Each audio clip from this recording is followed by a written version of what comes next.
Smooth design, এত নিটোল একটা shape. এগুলো ভগবান ছাড়া কার পক্ষে এরকম ভাবে তৈরি করা সম্ভব বলুন তো? এত সুন্দর।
এক মাস্টারমশাইয়ের কাছে যখন ছাত্র সফল হয়ে ফেরত আসে, তার থেকে আনন্দে তার কাছে তো আর কিছু হয় না।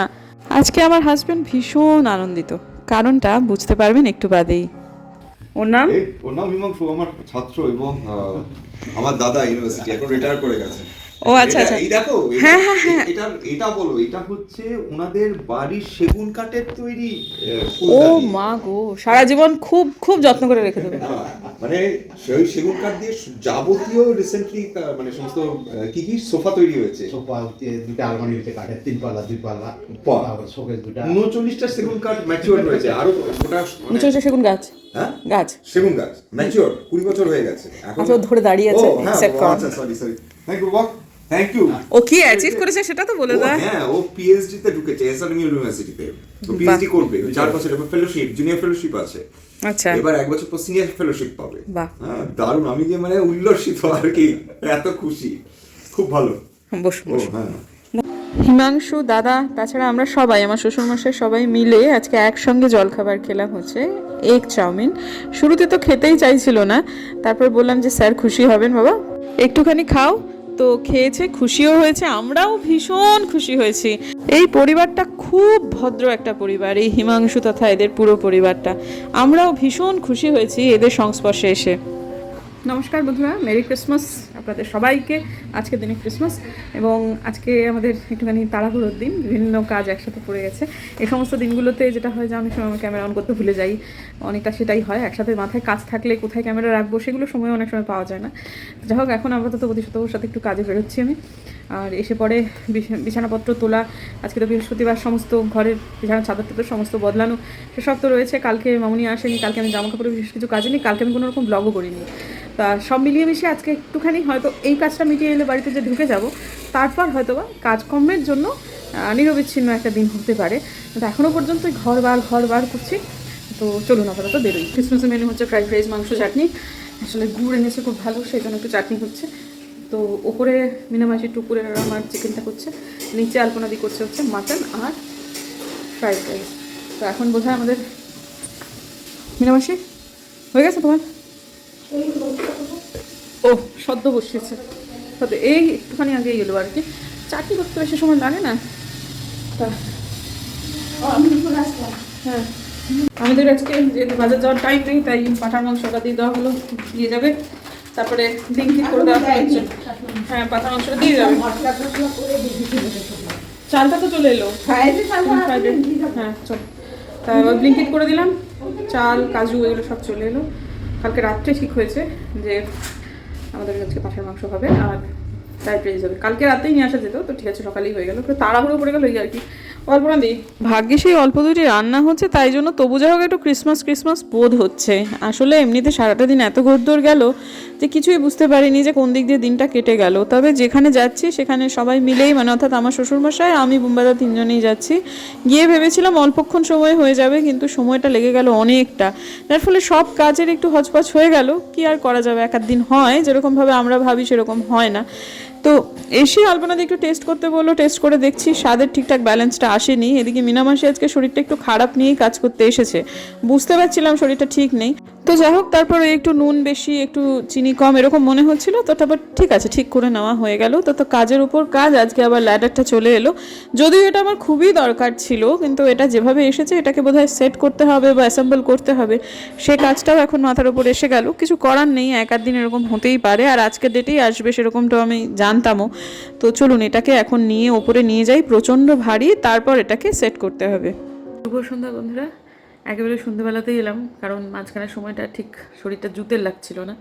আজকে বৃহস্পতিবার ছিল, পুজো আচার একটু চাপ ছিল। তো আমার শ্বশুরমশাইকে নিয়ে যেখানে আমরা গিয়েছিলাম সেখানে কাজটা করতে আমার ধারণা তথা আমাদের সবারই ধারণা ছিল যে খুব বেশি হলে 45 মিনিট থেকে 1 ঘন্টা, কিন্তু সেটা প্রায় 3 ঘন্টা লেগে গেল। হ্যাঁ, চাদর টাদরগুলো আজকে বদলাইনি, ভালোই হয়েছে। অনেক দিন পর এই নিয়মের ব্যতিক্রম হলো, বৃহস্পতিবারে বিছানার চাদরগুলো বদলানো হলো না। কিন্তু আমি দেখলাম যে যা হয়েছে সেটা ভালোই হয়েছে। কালকে আমাদের মামুনি আসেনি, মামুনি অসুস্থ হয়ে পড়েছিল, ঠান্ডা লেগেছিল, তীব্র মাথার যন্ত্রণা এবং বমি হচ্ছিল। তো আমি কালকে কোনো জামা কাপড় কাচিনি, কালকে আজকে সমস্ত মেশিনে গেছেছি। তা ও এসে শুধু মেলে দিয়েছে, আজকেও এসেছে। ছাদে জামা কাপড় বোঝাই ছিল, জায়গা ছিল না, যদি আজকে হতো তাহলে সেটা কালকেই কাচতে হতো। তার উপরে আজকে আমি কয়েক সপ্তাহ থেকেই ভাবছি যে মাথার কাছে এই জায়গাটা যেদিনকে বিছানা চাদর তোলা হয় সেদিনকে এই কাজটা করতে হয়। কারণ এখানে কিছু জিনিস আমাকে ফেলতে হবে, কিছু জিনিসপত্র মানে ফেলে দিতে হবে আর কি, পত্র আবার রাখতে হবে, অনেক কিছু কাজ আছে। মধ্যে কথা হচ্ছে যেদিন বিছানা চাদরটা তোলা হয় সেদিনই ওটা করতে হয়। আজকে যদি এসে পরে আবার হুড়োহাড়ি করে ওই করে নিতাম তাহলে এই কাজটা আরও 1 সপ্তাহ পিছিয়ে যেত। ঠিক করেছি কালকেই করব, করে এই সমস্তগুলো করে টোরে নেবো। আবার এদিকে কালকে আবার ব্যাংকে যেতে হবে, আজকে ব্যাংকটা হয়ে আসা যেত, কিন্তু ব্যাংক আজকে বন্ধ ছিল। এখন ল্যাডারটা নিয়ে বসবো কিনা ভাবছি, যে ওটাকে তো ওরকমভাবে দাঁড় করে রেখে দিয়েছি। তারপরে একটা যেটা হয়েছে, ফেরার সময় কোর্ট মোড়েতে ছোট ছোট ছোট ছোট দার্জিলিংয়ের কমলা লেবু বিক্রি করছিল, খুব সুন্দর। ওই জায়গাটাতে একটু স্লো হয়েছিল গাড়িটা, খুব মোমো করছিল কমলা লেবু গন্ধে। আমার শ্বশুরমশাই খুব ইচ্ছে ছিল ওখানে দাঁড় করিয়ে কমলা লেবু কেনা তথা আর কয়েকটা ফলমূল কেনা, কিন্তু এত কাজের চাপ ছিল, এত কিছু বাড়িতে তখন অপেক্ষা করছিল, 3 ঘন্টা সময় কোন দিকে কী করবো লেজামুড়ো বুঝতে পারছিলাম না। তাই আমি বলেছিলাম, বাবা এখন আর দাঁড়াবো না, প্লিজ আমি আপনাকে সন্ধ্যেবেলায় এনে দেবো। তোমার শ্বশুরমশাই কমলা লেবুটা খেতে খুব ভালোবাসেন। আমার মনটা তখন থেকে বড় খুঁজখুঁজ করছে যে এবার একটু বেরিয়ে গিয়ে নিয়েই আসি। যতই হোক বয়স্ক মানুষ খেতে চাইলেন। এবার পরশু দিনে আমি ব্লগে দেখেছেন আগের দিন, কিন্তু ওটা অ্যাকচুয়ালি পরশু দিন আমি ওখানে গিয়ে লোহার সব বলে এসেছিলাম, কালকে আর যাইনি, বেরোইনি কালকে বাড়ি থেকে। তো ভদ্রলোক হয়তো অপেক্ষা করবেন, জানি না দোকান আজকে খোলা রেখেছেন কি না দু। তো ফলটা কিনতে আমার মনে হচ্ছে একটু গেলেই হয়, কিন্তু শরীরটা এতটাই অসুবিধার লাগছে যে আমার একদমই বেরোতে ইচ্ছা করছে না। দেখি যদি ছেলে বরটাকে একটু পাঠানো যায়, ও তো রেডি হয়ে বসে আছে, কেন বসে আছে কে জানে। আমার একদমই বেরোতে ইচ্ছা করছে না। যদি বলে যে তুই চলো দুজনে একসাথে যাই, তাহলে ওর ঘাড়ে ভাত দিয়ে যেতে পারি, আর যদি বেরোই বা তাহলে আমার হাঁটা আমার পক্ষে সম্ভব না, আজকে আমার শরীর ঠিক নেই। তো দেখি কি করি। তো ল্যাডারটা নিয়েই ভাবছি বসবো, যদি বেরোতে না পারি তো। এই যে কালকে দাদা আসছে, পার্থদা, এই যে পার্থদা, এই যে যে পার্থদার অনুষ্ঠান দেখতে যাব, সেজন্য টিকিট জোগাড় করে ফেললাম। সান্টাগুলোর জন্মদিনে আর তো কিছু করা গেল না, তাই নিজে একটুখানি লাল জামা পরে একটুখানি ওই আর কি, এই জামাটা পরে নাকি আমাকে প্রচণ্ড মোটা লাগে। যারাই আমাকে ব্লগে দেখেছেন তারা প্রত্যেকেই বলেছেন, কিন্তু সান্টা ক্লজ তো নিজেই মোটা, আমার তো আর সান্টা টুপি নেই, যে টুপু ছোটো নেই, কাজে ছোটোবেলাগুলো কেনা হতো, ও সান্টা টুপি পরে আমার মাথা নাচাতো, কিন্তু সেটা নেই আর, তাই জন্য অন্তত এই হাউস কোটটাই পরে নিলাম। আর আমি আর কোথাও যাচ্ছি না, কারণ আমি যদি এখন কিনে আনি সেটা তাহলে এক্ষুনি মানে আমার শ্বশুরমশাই যে খাবে না এমনটা নয়। আর আমার লেগেছে প্রচণ্ড ঠান্ডা, এটাই কারণ আমার শরীরটা খারাপ করার, মাথাটাও একটু একটু ঘুরছে, যন্ত্রণা করছে। তার কাজেই আমি এই সময়টা বেরোলে চিত্তির হবে, আরও বাড়াবাড়ি হয়ে যাবে, সেই জন্য আজকে আমি আর বেরোবো না। আমি আসলে পার্থদা মানে আশাটা নিয়ে একটু অনিশ্চয়তা ছিল, খুবই খুবই মন খারাপ হয়ে গেছিলো। তারপর যখন জানতে পারলাম যে দাদা আসছেন, তাই জন্য এখন টিকিট একটা একজনের কাছ থেকে নিলাম, তো তিনি বাড়িতে এসে দিয়ে গেলেন, তাই জন্য তাকে অনেক কৃতজ্ঞতা জানাই। ব্লোয়ারের সামনে বসে বসে দুটো কথা বলে নিই, তারপর কালকে সকালবেলা আপনাদের সঙ্গে দেখা হচ্ছে। কারণ আমি আর আজকে না ল্যাডারটা খুলতে পারলাম না কোনো কিছু করতে পারলাম, শরীর এত খারাপ করছে আমার, কিছু আজকে আমরা যেখানে গিয়েছিলাম সেই জায়গায় কাজ করতে অনেকটা সময় লাগলো। তো সেখানে যখন মূলত তো কাজ করছিলেন বোধিসত্ত্ববাবুই, আমার শ্বশুরমশাই আমি বসেই ছিলাম। হ্যাঁ, আমাদের উপস্থিতিটা সে মুহূর্তে থাকাটা দরকার ছিল। মানে বসে বসে আমি অনেকদিন আমার মেল চেক করি না, যেটা ইউটিউবের সাথে সরাসরি সংযুক্ত। বিং লাইফের ঝিনুক যেটা সেটা নয়, আর একটা আছে যেটা দেখবেন আমি মানে কোনো এনকোয়ারির জন্য যে ইমেলটা দেওয়া থাকে সেটা করে দেখছি, খুলে দেখছি একজন ইমেল করেছেন যে তার লাস্ট স্টেজ ক্যান্সার, তিনি মা, তার একটা 9-10 বছরের বাচ্চা আছে। দিদি তুমি কোনো টোটকা বলো যাতে আমি কটা দিন বাঁচতে বেশি পারি। আমার সেই ইমেলটা পড়ে ইনস্ট্যান্ট রিয়াকশান হচ্ছে আমার এরকম মাথাটা হয়ে গেল, মাথাটা কেমন করছে। এবং তারপর থেকে যে কান্না আমার মানে ভেতর থেকে চোখ দিয়ে অঝোরে জল পড়ে যাচ্ছে। আমার সেখানে কিছু করার নেই, বোধিসত্ত্ববাবুই কাজ করছে, শ্বশুরমশাই নিজের মতো করে ঢুলছেন, আর আমি সমানে কেঁদে যাচ্ছি আর ভগবানকে বলে যাচ্ছি, হনুমানজিকে, যে বাবাজি মানুষের শেষ খড়কুটো তুমি যখন আমাকে করে তুলতে এতটুকু যদি যোগ্যতা দিয়ে থাকো, তাহলে তুমি এই বোনটিকে সাহায্য করো, একদম অল্প বয়স। শুধুই বলে যাচ্ছি বাবাজি, না সে রোগ হারে সব বীরা জগৎ নিরন্তর হনুমত বীরা। কিন্তু যারা ওখানে ওনার আরও মানে যার কাছে আমরা গিয়েছিলাম, তো আরও অনেক হেল্পিং হ্যান্ড আছে, তারা সব কাজ করছে, তারা দেখছি আমাকে তাকাচ্ছে। মানে আমি যে চোখ দিয়ে, আমার কোনো মুখে কোনো কথা নেই বলেই আমার মনে হচ্ছিল, কিন্তু আমার শুধু বোধহয় নীরবে চোখ দিয়ে জলই পড়ে যাচ্ছিল। মানে এই ধরনের অভিজ্ঞতাও হয় এই সামাজিক মাধ্যমে কাজ করলে। সত্যি কথা, মনের ওপর প্রচণ্ড চাপ পড়লেও আমার কোথাও না কোথাও এই জিনিসটা মন থেকে খুব দৃঢ়ভাবে মনে হচ্ছে যে হনুমানজি কিছু একটা ব্যবস্থা করবেন। আমি উল্টো দিকে যে বোনটি আমাকে সেই ইমেলটা করেছো, তাকে বলছি তুমি যদি আজকের ভিডিও আমার দেখো, তাহলে পৃথিবীতে এখনও অনেক মিরাকল হয়, অনেক কিছুই হয়। চিকিৎসা যেটা চলছে সেটা প্লিজ চিকিৎসা চলুক। আর আমি জানি না এভাবে বলা উচিত কিনা নবজিৎ সিং সিধুর যে ওয়াইফ, সেও তো ওই অবস্থা থেকে খানিকটা হলেও ফেরত এসেছে। দেখো ডাক্তার যা বলেন সেই মতোই চলো, আর তুমি ঈশ্বরের ওপর অখণ্ড বিশ্বাস রেখো, কিছু তো একটা ভালো হবেই, কিছু তো একটা ভালো হবেই। আর যতটুকু উপর থেকে নির্দিষ্ট হয়ে আসে মানুষের আয়ু, তার তো অতিরিক্ত একটা সেকেন্ডও আমাদের ক্ষমতা নেই। হনুমানজির ওপর যদি তুমি তোমার জীবনটা ছেড়ে দাও, তাহলে ছেলের কোনো অসুবিধা তো হবেই না, তোমারও কোনো অসুবিধা হবে না, এটুকু আমি বলছি। যে কিন্তু আমার কথাগুলো বলতেও ভালো লাগছে না, কিন্তু আমার আজকে এই অভিজ্ঞতাটা হয়েছে। এখন আর বেশি কথা বলতে পারছি না আর কি, শরীর খুব কষ্ট হচ্ছে আজকে। আমি একদম কালকে সকালবেলায় উঠে আপনাদের সাথে কথা বলছি। আমি খানিক ওষুধ খেয়েছি বটে, এবং আমার মনে হচ্ছে আমার একটু বিশ্রাম নেওয়া দরকার। একটু বেশি ঘোরদৌড় পড়ে যাচ্ছে, একটু বিশ্রাম নিয়ে নিলেই আমি ঠিক হয়ে যাব, এবং ঠিক হয়ে কালকে সকালে আপনাদের সঙ্গে আবার দেখা হচ্ছে।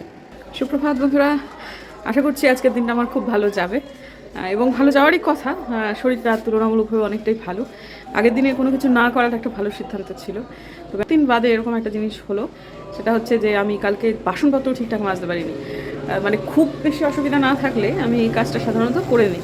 এরকমও হয়েছে যে শরীর খুব খারাপ গেছে, শুয়ে পড়েছি, এবং মাঝরাতে হয়তো একবার উঠেছি ওয়াশরুমে যাওয়ার জন্য, এবং ফিল করেছি যে আমার শরীর ভালো আছে। আমি তখন আবার গিয়ে যেটুকু উদ্বৃত্ত বাসনপত্র ছিল সেটা মেজে দিয়েছি। কিন্তু কালকে সেটাও ছিল না, কালকে শুয়েছি এবং ঘুমিয়েছি। তা এবং ভোরবেলাতে ঘুম ভেঙে গেছিলো, ঘুম ভেঙেছে প্রচণ্ড চেঁচামেচি চিৎকারে।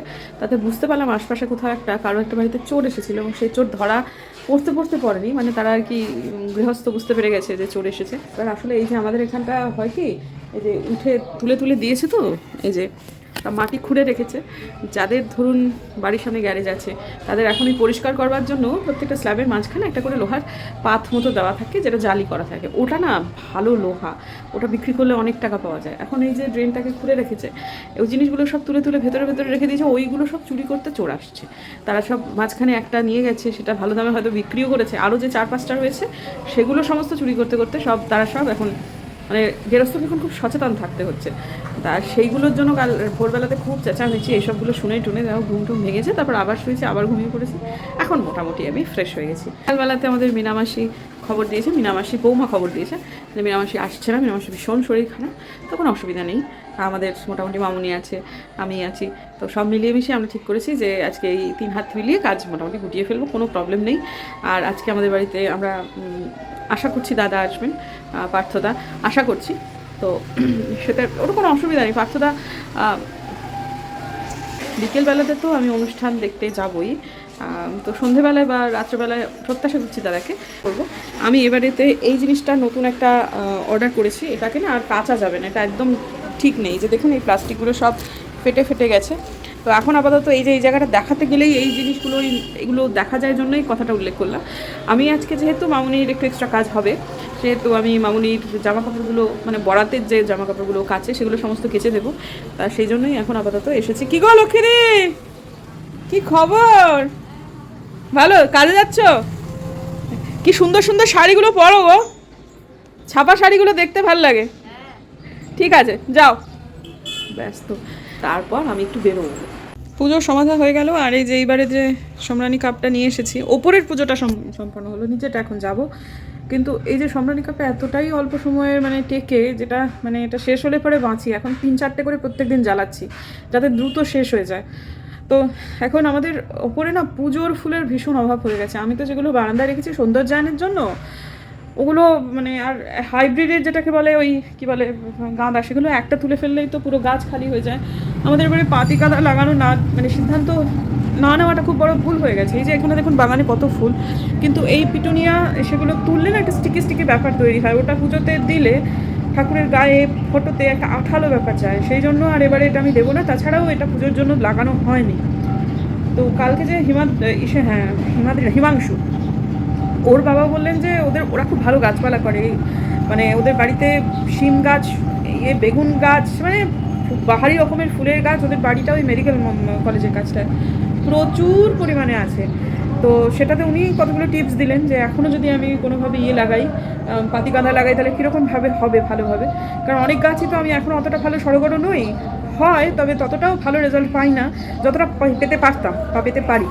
তা সেটা উনি কিছু টিপস দিলেন, দেখি সেরকমভাবে একটা কিছু ব্যবস্থা করতে হবে। কারণ এভাবে ফুলহীন হয়ে পুজো করা, কালকের দিনটা ওপরের জন্য ফুল ছিল না, যেটুকু ফুল হচ্ছে কেবল মাত্র নিচের পুজোটা হচ্ছে, ওপরে তথা আমার শ্বশুরমশাইও ফুল পাচ্ছেন না।